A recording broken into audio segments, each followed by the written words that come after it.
Hi folks, in this video we're going to talk about how you can improve your transition sequence, which will lead to a higher average force along your hand path and increase your club head speed.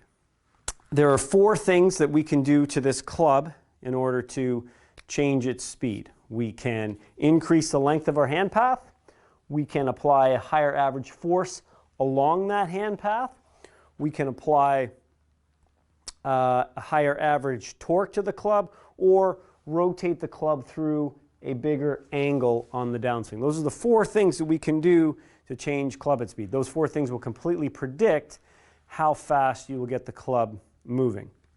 I recently published a study in April 2020 on how those 4 factors are used by amateur golfers to maximize club head speed. And I wanted to figure out what of those 4 factors best determines why particular players might have differences in club head speed. Why might I swing the club at 100 miles an hour and someone else swings it at 120 miles an hour? And it turns out that the average force we apply, that average force that we're applying to this mid-grip point in the hands during the downswing, accounts for over 90% of the variability in club head speed among amateurs. Okay, so that's a massive effect. It might seem kind of obvious. Hey, you want to swing the club faster, you need to apply a higher average force to the club. Well, sometimes the obvious things are true.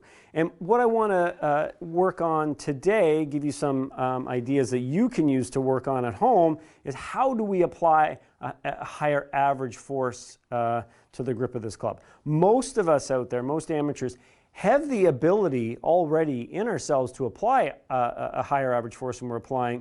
We're just not doing it. And one of the biggest ways we can do that is improve our transition coordination. You'll notice I'm not using a real club. I'm using a training aid called the Stack. It allows me to change the weights on it. I like speed training, speed movement training to be done first without a golf club and first without hitting a ball. The face can serve as a governor to slow us down, to slow down those gross movement patterns that we're using to trying to figure out speed, and the ball certainly can. We have this natural tendency to want to make really good contact, which is fine, but it can inhibit our learning of those movements that are going to help us generate speed.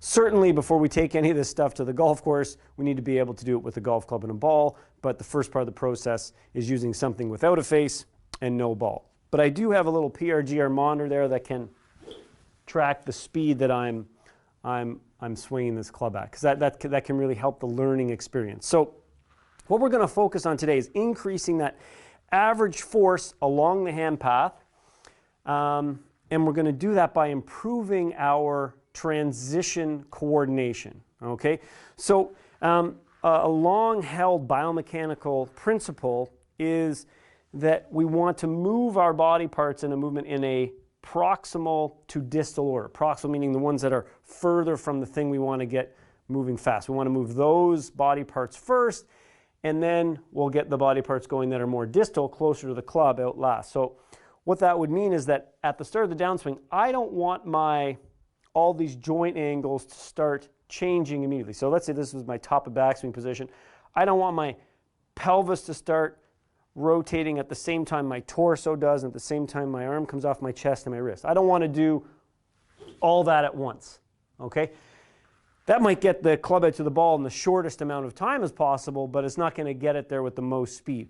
What I want to do is have a proximal to distal transition. You can see this is very common amongst all PGA Tour players. So the transition should be a lower body rotation first. And I'm simplifying this. We're just talking about which body parts should move, not necessarily how much they should move linearly, how much they should rotate,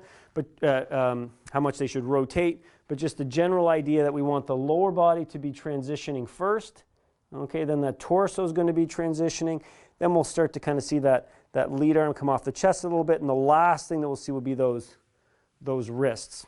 Okay, and I think it's important as we're learning the proper transition to have that higher average force overall in the downswing applied to the grip, is that we don't maximize out the length of our hand path. Even though that can be a great thing to improving club head speed, if we're trying to learn this concept of a better transition, it's helpful if we have a shorter backswing.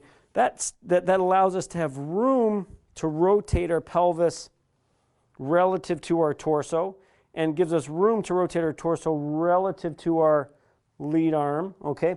And I don't want my wrist angles maxed out, because I also want to be able to see those forearms, my lead arm, move while the club maybe stays in the same position. And if you watch Bryson DeChambeau now, I think that one of the biggest changes he's made to seeing improvements in club head speed is that transition sequence. It's violent, it's dynamic, but it's also in that right sequence of moving proximal to distal. So, and it's also helpful if we're using something that's relatively light. So I've got the stack here. I've only got 100 grams on it. Okay, I want to feel like I'm definitely in control of this object in order to learn that. And so what I'm going to do is I'm just going to make some really short swings. If you want to watch a John Rahm or a Tony Finau, they've got short swings, but really, really impressive transition sequences. So I want to get to a spot where I feel like I can still have extra torso rotation if I want relative to my pelvis. I can still move my lead arm back more if I wanted to against my torso, and I could still add wrist cock if I wanted to. So I'm going to kind of try to get into this position. That's going to allow me to move my pelvis first, then my torso into my lead arm, and then get a little stretch across all those joints before I move into the downswing. Okay, so just little backswing, and I want to feel like I'm getting that appropriate transition. Okay, kind of think of like if you picture Gary Woodland's move at the wrist with a little bit of down cock, but I want to have that differential across all the joints. Okay, I'm trying to really work on those transition sequences.